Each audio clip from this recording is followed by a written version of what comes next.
Live. We're live. We're live, Robert. We're live. We're live. Finally, we got it to work. Big day. Big day. We figured it out. All these tech issues are still going to exist, but whatever, man. We're living the life. We're living the dream. It is the Field of 68 Best Bets podcast and Best Bets live stream. My name is Rob Dauster. The gentleman that you see there with me is the one and only Jeff Goodman, and we have quite a bit to talk about today. Yesterday was a pretty wild day in college basketball. Duke got a huge win. Villanova knocked off UConn. Illinois ended the myth of Minnesota being unbeatable at home. We had two showdowns in the Big 12. We had USC losing their stranglehold on first place in the Pac-12. Kentucky went in and beat up Tennessee in Knoxville. Louisville lost by roughly $8 million at North Carolina. The Blue Bloods, apparently, they're back, Jeffrey. But before we talk about anything from Saturday, I think we need to lead off today's show diving into Michigan, Ohio State, a top five battle, a battle between the two best teams in the Big Ten, a battle between two potential number one seeds, and probably, for my money, the best game that we're going to get in college basketball during the 2021 calendar year, during the regular season.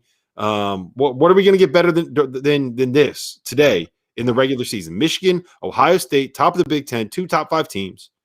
What are we going to get that's better than this in the regular season? We're not going to get anything. I don't know. Do Gonzaga and San Diego play again? Yeah, they do. They'll probably play again. That was a great one. So we are sponsored by our friends over at Bet Rivers, and right now at Bet Rivers, this game is a pick'em. The total is 145. Jeffrey, how you feeling right now, man? How you feeling about Michigan, Ohio State? I don't. Listen. I think Michigan's the more talented team. We know that. Well, the ding. You're at fault for the ding today because you completely threw me off with your inability to get this live stream going. Hey, don't blame me for the tech issues, okay? I do what I can. Here's what I would say is Michigan has the better roster overall. I would say that both teams are on fire. I mean, Ohio State's won 7 in a row. Michigan came back from the pause, has won a couple in a row. It started with Ohio State being favored, the line, by about a point and a half, and now it's tilted to where pick 'em, and you're seeing in some places Michigan's favored. I would tend to take Michigan in this, but I don't feel great about it. I feel like this one could go either way. Again, you just don't know how Michigan, if this is going to start to catch up with them a little bit. They haven't played the toughest schedule this year, Rob. They have not played the toughest schedule this year. Not to say that Ohio State is, again, super talented at a different level, but they're just so connected. They've got a really good player in E.J. Liddell. We've talked about him plenty. They make every damn free throw. That's the other part with this team. Like if it's down to the end, those two guards are going to make every single free throw. So that'll help them. But I don't know. I feel like Michigan wins this one, but I don't have a ton of confidence in it. Do you? I think that this matchup is going to come down to what happens with Hunter Dickinson, what happens in the paint, what happens at the 5 spot, because the way that Ohio State wants to play is essentially what modern basketball is, right? They pull you away from the basket. Each of Liddell's out there making jump shots. Even Kyle Young to a point steps out and can shoot it pretty well from the perimeter. And Hunter Dickinson, we know, is not a guy that is all that adept at playing out there. Like, he wants to be kind of in the paint. He's a little bit of a throwback big man in that sense. So I think that that's where this matchup is going to be won. Who can kind of win that battle? I do think that Ohio State does have, a little bit of enough size to be able to deal with Hunter Dickinson inside. And I think that they are more effective on the perimeter. Like what we saw with Wisconsin was that Nate Reavers and Micah Potter weren't able to effectively pull Hunter Dickinson away from the basket and take advantage of him on that end. E.J. Liddell should be able to do that. Kyle Young should be able to do that. Yeah. At the same time, Micah Potter is like 6'11" and 240. E.J. Liddell is what, like 6'7"? Kyle Young's like 6'8". So it's a little bit of a different match there. They also have the Zed Key coming in off the bench. I think will probably play an important role today. But again, he's another guy that he's not someone that's really going to space the floor. He's not going to take advantage of that. So I think, to me, that's where this game is won. Who wins that battle of the front court? Is it going to end up being Hunter Dickinson just overwhelming with his size? Is it going to be Ohio State pulling him away from the basket and taking advantage of him out there, like we saw with Kofi Coburn in that game at Illinois? So I think that's where this matchup is going to end up being won. I will say, I think it's going to be one at the point guard spot. I do. I just think both teams, right? Like Mike Smith's done an unbelievable job for Michigan. To me, again, Ohio State doesn't have the greatest point guard situation. Is that fair to say? Like it's solid. I mean, listen, Chris Holtmann won games without a point guard, period, for a couple games. Like Justice Suing was initiating the offense for a while. So he's shown he can win games. But I think almost this one comes down to like Mike Smith. Does he play at the level he's been playing, or does he get exposed for being kind of an Ivy League transfer who may not be quite as good as what we think he is? I don't know. I mean, again, he's been great so far this year. He's been good in the defensive end. He's taking care of the basketball. He hasn't been shot hunting like you think a guy who comes in averaging 22 a game or whatever he did it in the Ivy. So, yeah, I mean, I think you're right. Like the bigs are going to play an impact here. Obviously, they're going to be important, but I think the point guard play is going to determine who wins this game. Yeah, I can see that. I would not be surprised if we saw some lineups where Eli Brooks was at the one, and then Shawnee Brown, Isaiah Livers, and Franz Wagner were kind of on the wings for Michigan, and I think that could cause some trouble for CJ Walker. Eli Brooks has been like a really effective kind of on-ball pest so far this season. But again, I still just think it's going to be the front court matchup. And there's one other thing that I think is interesting to point out here is that Ohio State is one of the most efficient offenses in the country. Like I don't think they get enough credit for how good they've been on that end of the floor. Right? It's basically Gonzaga and Iowa are better than them, and then we get to Ohio State, and a lot of that has to do with how well they can shoot it. They're shooting 36% from three on the season. In conference play, they're shooting 37% from three, and Michigan has been really good at not just forcing teams to take tough threes, but running teams off of the 3-point line. So I think that will be a factor that comes into play. Is Ohio State able to make contested threes? Because they're going to shoot a lot of contested threes today. I tend to lean towards Ohio State in this spot. I do think that they're going to find a way to get it done. I tend to trust teams that can pull people away from the basket, right? Like what you want in 2020 and 2021 in modern basketball is guys that are all versatile, right? All kind of the same size, that can all be interchangeable, that can switch, that can take you out of what you want to do offensively, that also happen to be able to make threes and make plays off the bounce. So I think that Ohio State can do that a little bit better than Michigan can. But again, like we're talking about a team that has Shawnee Brown, Isaiah Livers, and Franz Wagner. So I'm very, very interested to see like what kind of adjustments Chris Holtmann will make here. But I think Ohio State gets it done at home, and that's kind of where I lean right now. And again, this close, I'm going to just kind of ride with the home team. Yeah, I mean, again, I don't have a huge I don't have a huge opinion on this one. I really don't. I wish I did. I don't love today's slate, period, and we don't need to go too much into the slate beyond Ohio State, Michigan. We'll kind of flip back to yesterday. Let me hit a couple things on the chat before we move forward. I did get LaSalle wrong, but Ryan Daly literally did not practice for St. Joe's. He texted me that he was probably done for the year a week or two ago.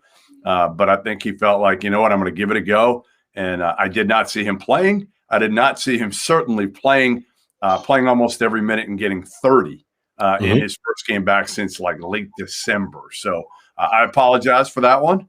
But again, I didn't see that happening. The other one from the same guy, 82. You know what we got to start calling you from now on? What's up? Good man, bad info. Yeah, there you go. There you go. That's pretty good, right? You came up with that on the spot. That is not ding. Good. There it is. Not There's the dings. All right, we'll get into the rest of today's slate later, but let's go back and kind of talk about yesterday's games because there was so much to get to. What was the biggest takeaway for you? Because I think mine was that the Blue Bloods are back, Goodman. I don't know if you noticed, but They're the Blue back. Bloods No, that's back. Yeah, they're back. I mean, they're fully back at this point. I mean, Kentucky is back, and honestly, I kind of like this at this point. I kind of like that we've got Kentucky, some intrigue into Kentucky going into the SEC tournament. You know, they're not. Unfortunately, they don't get Texas A&M. I think Buzz Williams has just shut down the season in College Station. Like, I feel like they haven't played in like 3 months, and nobody's noticed. Seriously, nobody knows that they haven't played in 3 months. So they're not playing Tuesday against Kentucky. But ultimately, I do. I think it'll be fun. SEC tournament. Like, listen, who can't Kentucky beat in the SEC if they played like they did yesterday and beat your Tennessee Vols, Robert? Oh, man, Tennessee, man. No, honestly, you should be fully embarrassed by your absolutely not, because at the time it was 100% correct. You can't predict the future. You can't predict that they're going to be banged up. You can't predict that the bottom is going to fall out. You can't predict that they're going to stop playing defense. You can't predict that these guys are going to stop caring. I mean, when you look at that roster, they really should not be 15-6. There's no way that team should be 8-6 in league play. There's no way that roster with that talent should be where they are right now. Well, they can't score. That's the problem. You know, you get up on them early and forget it. They certainly can't come back and score. You'd think they'd be able to, with all their athletes, get out and run. But teams know that. I mean, with the lack of shooting and the lack of playmaking, like what they really need to do is just kind of go full small ball, get up and down, run the floor. Try to create turnovers, make things as ugly as possible.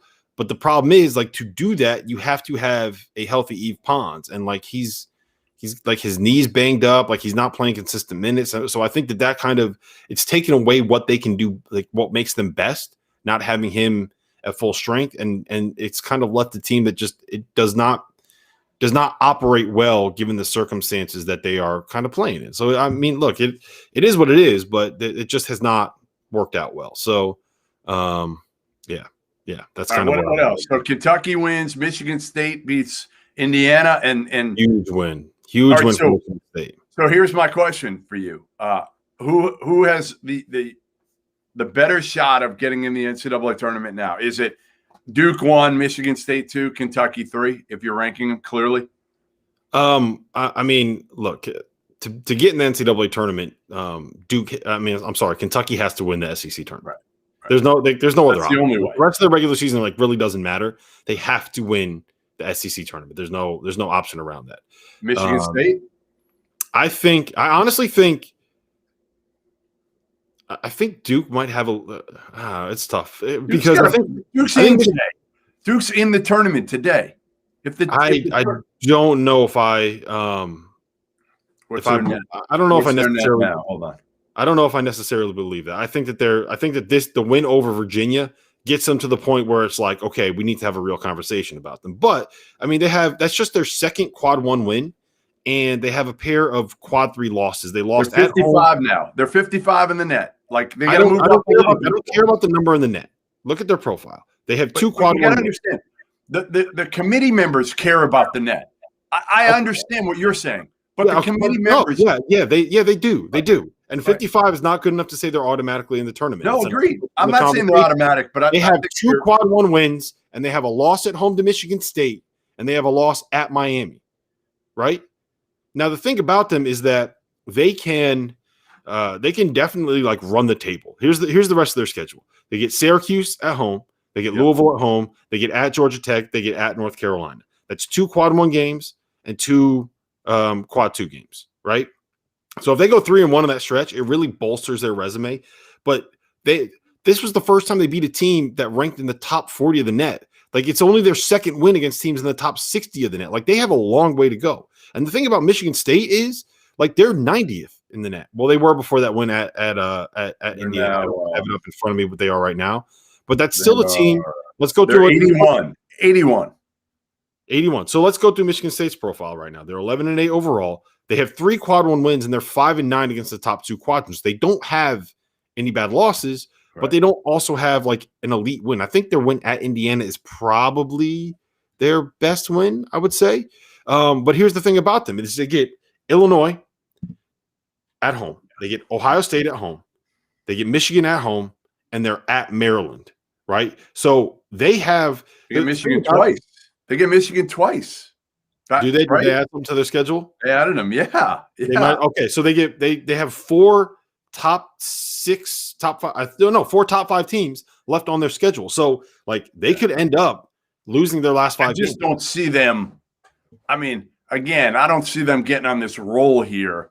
You're right. You're right. They're probably not going to get on that roll, but right now they're in a spot where they're going to have the opportunities. And if let's say they go 3-2 in this stretch, they win at Maryland, they beat like Ohio State at home, and they beat Michigan at home. They lose at home to Illinois. They lose at home to Michigan, right? Yeah. They're 14-11.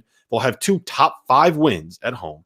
They'll have an 8-11 mark against quad 1 opponents. And there's like their net is going to skyrocket with how difficult the schedule is. So like Michigan State's in a spot where go 3-2 down the stretch and they're probably in the tournament, right?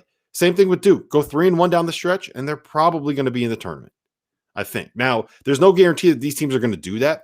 But that's kind of where we're at right now, at least in my opinion. And here, I think that we need to have a little bit of a bigger conversation about Duke, because this whole thing about like Duke is better without Jalen Johnson is so here's my take on it. It's accurate. How about that? I think Duke's ceiling without Jalen Johnson is nowhere near what their ceiling is with Jalen Johnson. If you can say we're going to find a way to make this work with a guy as talented as Jalen, but it's not going to work. It hasn't worked. No, hold on. Yeah, that's what. Let me finish. Duke with Jalen Johnson, their ceiling is better than Duke without Jalen Johnson. The problem is that it just didn't work. And at some point, you have to say, okay, we're never going to reach our ceiling if this guy's here. So they get rid of him, and this team now is much more likely to hit the ceiling that they have and be their best and play their best consistently. But it's just not going to be as good as it was before. So now they're like a tournament team, and if things go right, maybe they can win a game of the dance as like a 10 or an 11 seed. But if everything had worked out perfectly with Jalen Johnson, that's a team that could get to the second weekend. I don't know if this team can get to the second weekend, but they're definitely good enough now where I'm not worried about them like throwing up complete stinkers. So I think their floor is much higher, their ceiling is lower, but they're significantly more likely to play at their ceiling than they were with Jalen Johnson. Yeah, I mean, it's kind of like you, Rob, like on like a 12-foot ceiling. If you keep jumping, you don't hit that ceiling. And then eventually you realize, like, I'm never going to hit that ceiling. I'm never going to hit it. So I think that's what Duke and Coach K did here. They just said, you know what? We're never going to hit it. So, okay, you know what, Jalen Johnson? We're not going to fight you and try to keep you at this point. We're going to let you go. You want to go? Go. And we've got everybody bought in. And that's the difference. Listen, I've talked to a couple sources, not coaches, within that Duke program. And they both told me the same thing.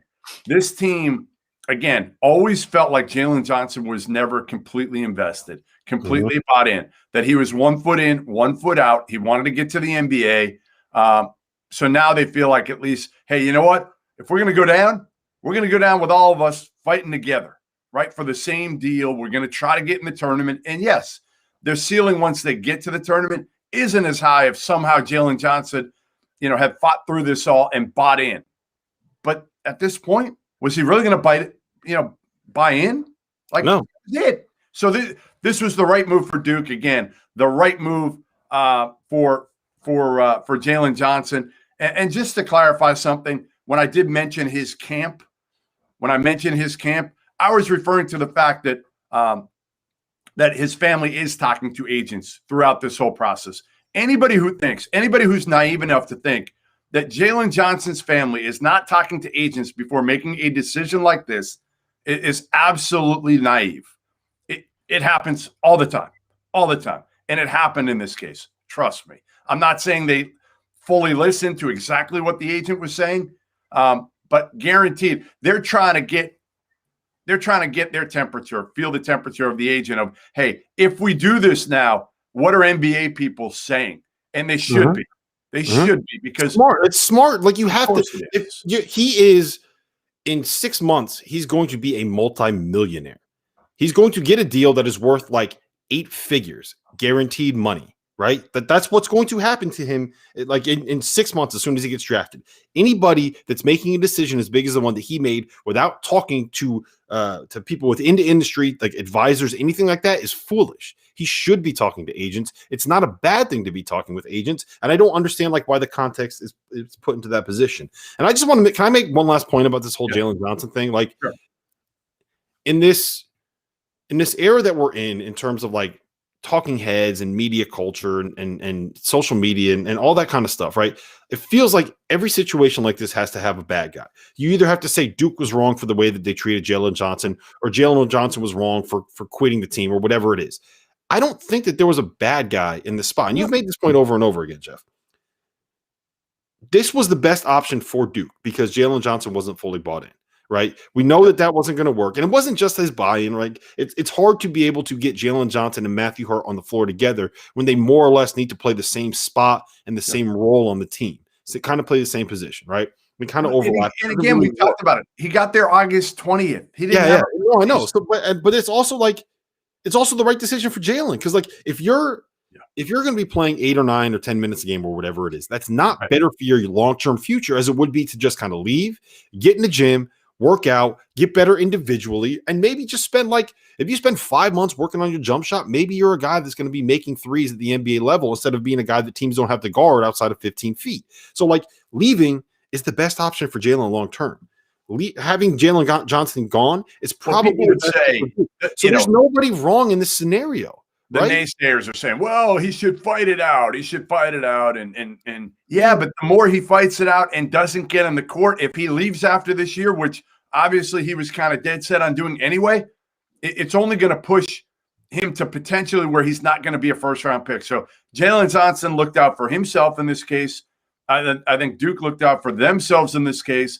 And again, I think both are going to win because I think Duke is going to get to the tournament where they might not have done it with Jalen Johnson.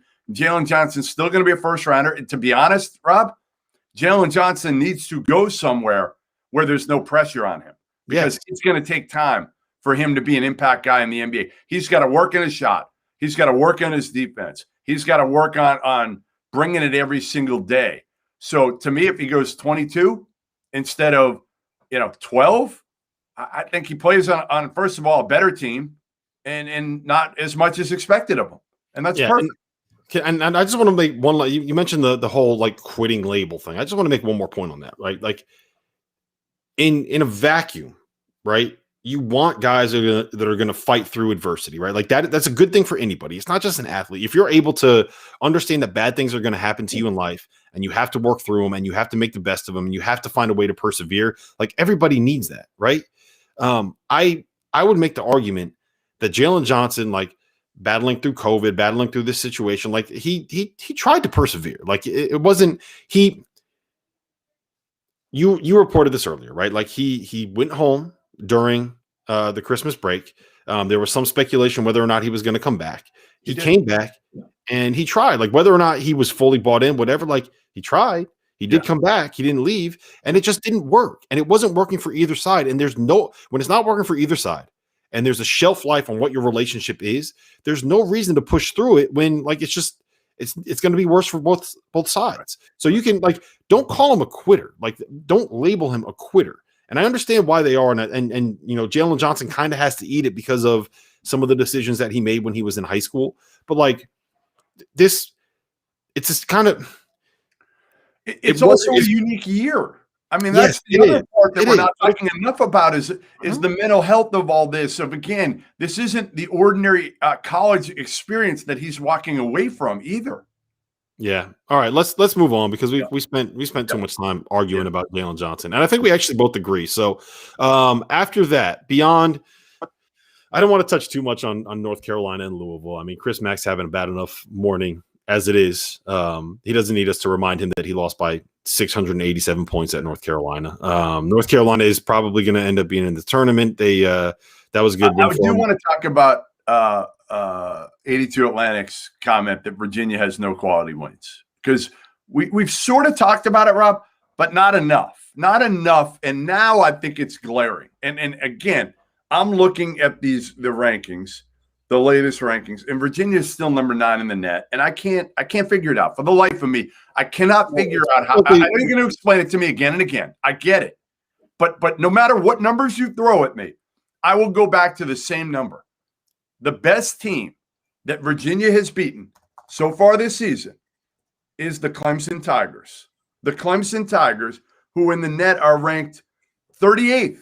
So they've beaten a top 40 team now. Before that, yes. But here's the thing. They beat Clemson on the road by 27 points in a game that had like 56 possessions or something. No, they beat them by 35 in a game that had 56 possessions. Okay. And what happens is with the data that the net uses and that KenPom uses, all this per possession stuff, like that is just a complete outlier of a game. So if you want to know why Virginia is so high in the metrics, it's because of that complete outlier of a game. Well, it's probably the same thing as like what's going on with Louisville a little bit and what's going on with Wisconsin, because in their games coming off of their pauses, like it's huge. So like just don't you got to get off that. You got to stop looking at just like the net rankings. We know that there everyone. Okay, wait. So Virginia gets like today. Most people still have them as like a 3 seed. How is that? How could they be? You're right. I agree. The conversation, even before yesterday's game, right? The idea that I saw people saying that Virginia is in the conversation for a number 1 seed. I don't understand that at all. I don't think that they should be in the conversation for a 2 seed. Like for me, they have a resume that looks more like a 3 or a 4 at best. Like they're 3 and 4 against quad one. How about a 4 or 5 now? How about today a 4 or a 5? Yeah. Well, here again, the thing is that net is going to bolster them. In terms of how good are they, they're probably like 5 seed good. In terms of what seed are they going to get, there's an argument to be made that they can be a top 3 seed because they're a top 10 team in the net. So my guess, put them at a 4 seed and call it a day, and we'll both pick them to lose in the first round to a 13 seed. Because remember, 3 and 4 against quad one opponents in the net, and they got that that cement brick tied to their ankle in the loss to San Francisco. All right, let's move on. Move on. What do we got? We talked a little bit about Kentucky winning at Tennessee. We don't have to get into that anymore. Yeah. I'll touch on UConn in a minute, but I think we should talk about what happened at the top of the Big 12 yesterday. Kansas knocked off Texas Tech, who like continues to look like a really mediocre team. They're 6-6 in the Big 12 now. And West Virginia came back from 19 down in the second half to beat Texas.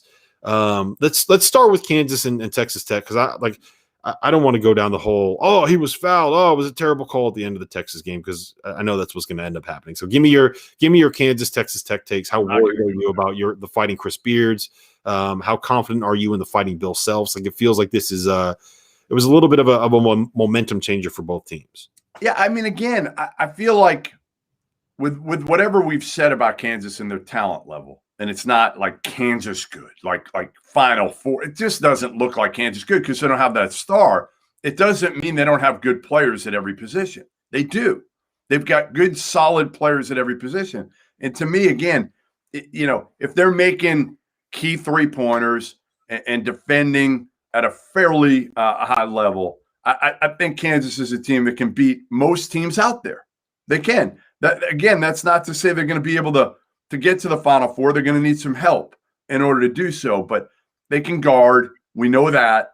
And Texas Tech, we talked about it yesterday. If you can find a way to keep Mac McClung from going off, Terrence Shannon was terrible. Like, you have no idea what you're going to get out of Terrence Shannon if you're Chris Beard. And that's the problem. That's the problem for me in this Texas Tech team, right? He needed to be like Robin to Mac McClung being Batman. Like, he needed to be able to get you 15 every single night. And if you're Chris Beard, like the Kyler Edwardses, the Kevin McCullers, they're solid players. Terrence Shannon needed to be that guy. Like, NBA guys on the right night really like Terrence Shannon. But ultimately, you can't really trust him night in and night out. And I think Kansas, the one thing you can do now, I think you can trust Kansas's players for what they are for the most part, right? Like, David McCormick's been better. He's not great. Yeah, he has. I mean, he's been better. He's not missing all those bunnies like he was early on in the year. His confidence is back up. Christian Brown, really, really nice player. not a star. Agbaji, nice player, not a star. Jalen Wilson kind of hit that wall a little bit earlier in the year. He's bounced back a little bit now. So I like Kansas because the sum of their parts is still solid, but they're not going to blow you away. They don't have a guy that you can just say, hey, we're going to give the ball to, go get us a bucket. They don't have that. Yeah, they're that quintessential.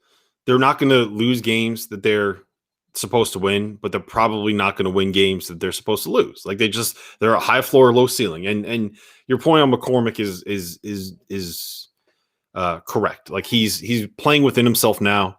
And when he does that, when he seals in front of the rim, catches it, goes through contact, and just finishes right there, like he's a really good post presence. And Bill Self has gotten to be better than a 7, 8, or 9 seed. B2 Atlantic. Trust me, they will be better than a 7, 8, or 9. Yeah, because I don't. Here's the thing: they've won 5 in a row, but like 3 of those games were Ohio State and Kansas State. So right. I mean, we'll see what ends up happening.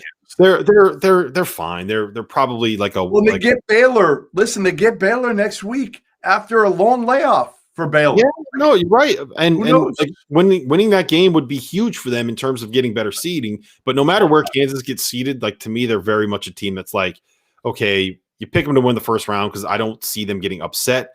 But I don't know if they can beat a good team. But I'll play devil's advocate there for you. I'll play devil's advocate. Let's say they're on the 6th line, which is right. I think where they'll probably be. If I had to guess, I'd say they're like a 6 seed. Oh, could you imagine like Kansas Duke in the first round of the NCAA tournament? Right. I mean, very well could be. Yeah, that'd be fun. Very well could be. And if they win that, you're talking about Kansas getting like, let's say an Iowa or a who they get, Virginia or they something like that. They could absolutely beat Virginia in the second. They're winnable games. That's all I'm saying. They're winnable games. Villanova, I don't think they can beat Villanova.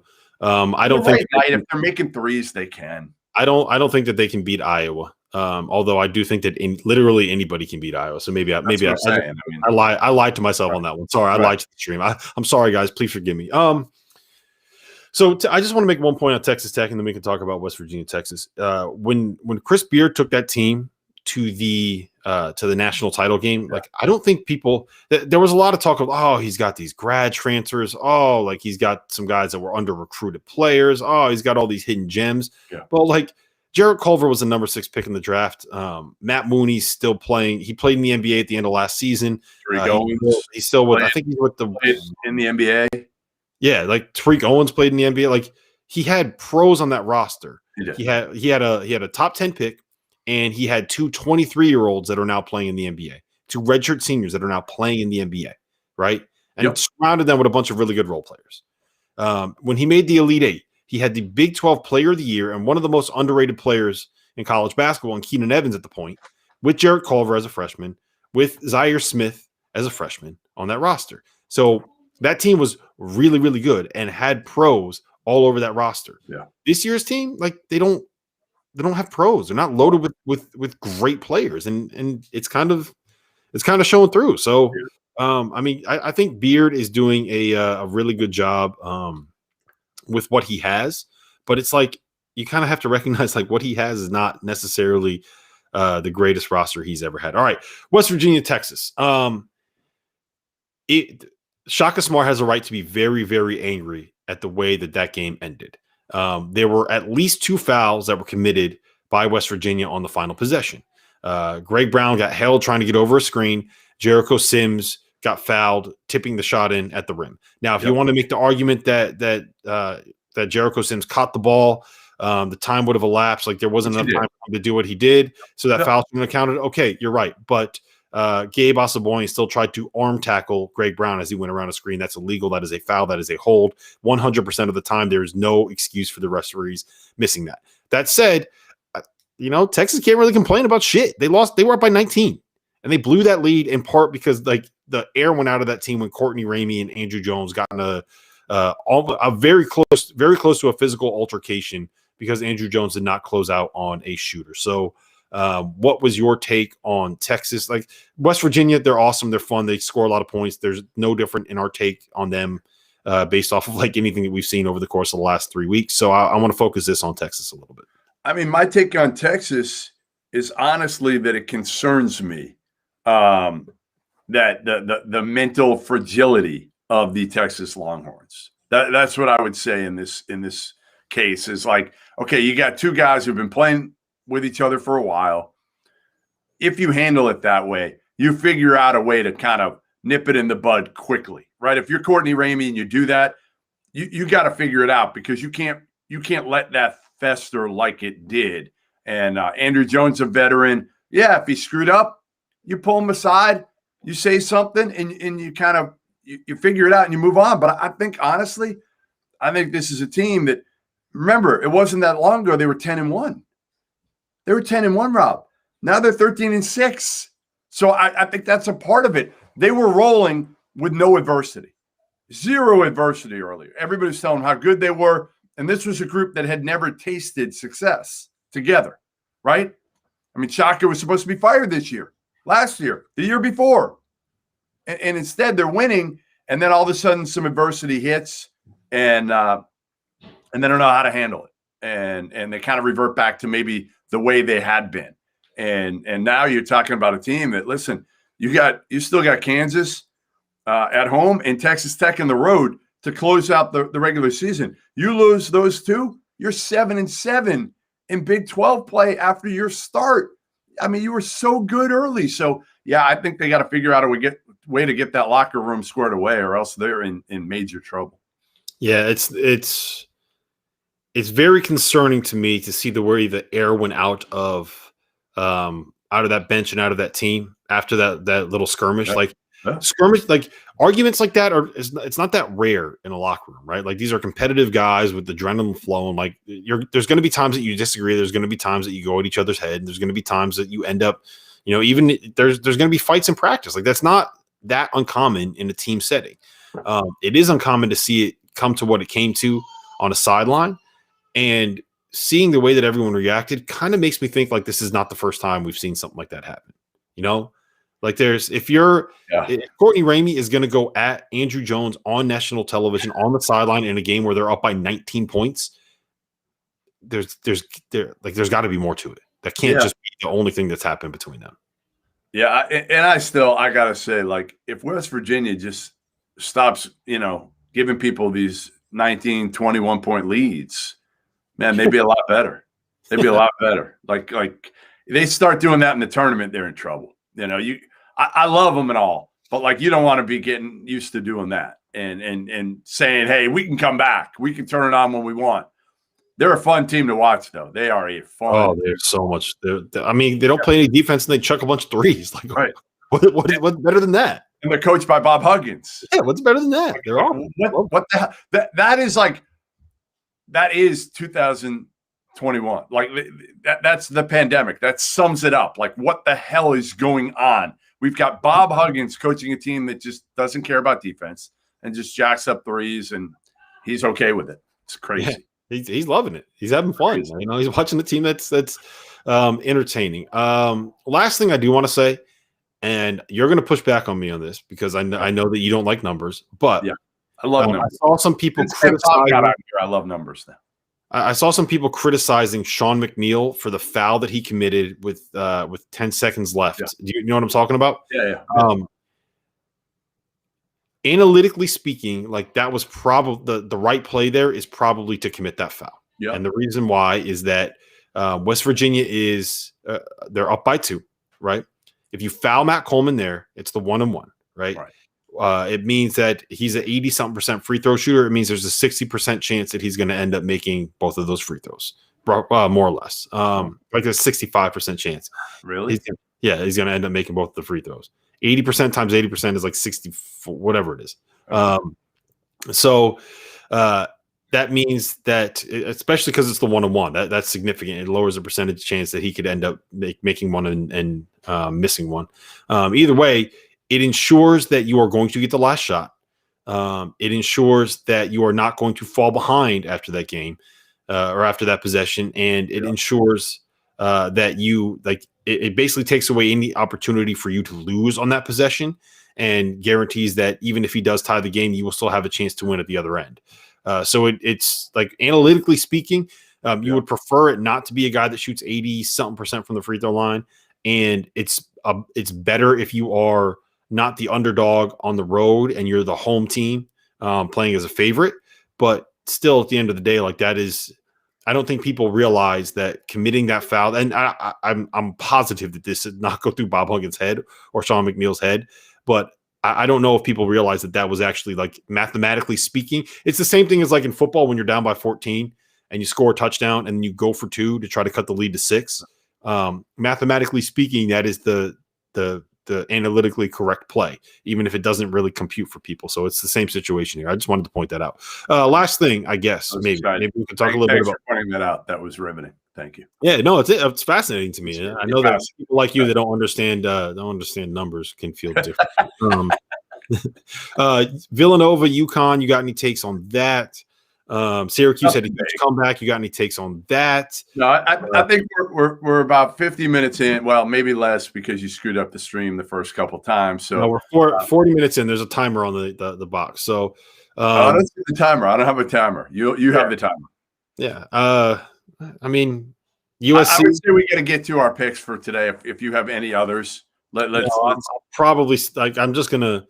I'm so fired up for this Michigan Ohio State game. I think I'm gonna bet on Ohio State and kind of go from there and see what happens. I'm gonna take Loyola Maryland again. They beat Lehigh. They beat the crap out of Lehigh yesterday. They're given 11. I just think they're the superior team, and they're starting to get their legs to them. And then how can I not go with my boy Evans Desir? Like, seriously, how can I not go with him? He had a big game yesterday. I think he had like 10 points and like 4 boards. They play NC A&T again. Will Jones, coach of NC A&T. You might want to double Evans Desir. I mean, honestly, you might want to even throw like a box and one around Evans Desir. So if you're listening, Will Jones, come up with something, because honestly, just you can't stop Evans Desir. Just hope to contain him. That's all. That's all. The only other one that I'll mention is I do think that that Penn State is interesting against Iowa. We know Iowa struggles against teams that can kind of put the ball on the floor and penetrate and get to the rim, and Penn State has a bunch of guys that can do things like that. They play a little bit smaller. Luka Garza is going to eat. If you can get a prop on Luka Garza's like points over, I think that would be interesting, assuming he doesn't get into foul trouble. But I do like Penn State. I think they are a live dog. And I mean, look, if you're going to be a guy that bets on Wisconsin at Northwestern, like, more power to you at this point. That's me. That's me. Yeah, that's me. Thank you. All right. Good luck. Good luck, Jeffrey. All right, man. Big day today, Rob. My first game in person since the end of November today. I'm headed over. Bryant Merrimack with my daughter. Don't worry, we'll have a double mask on. Whatever. Don't turn me in. I'm gonna go in. I'm sitting by ourselves, and then we're out. So don't turn me in. Whatever you do. Mask up. All right.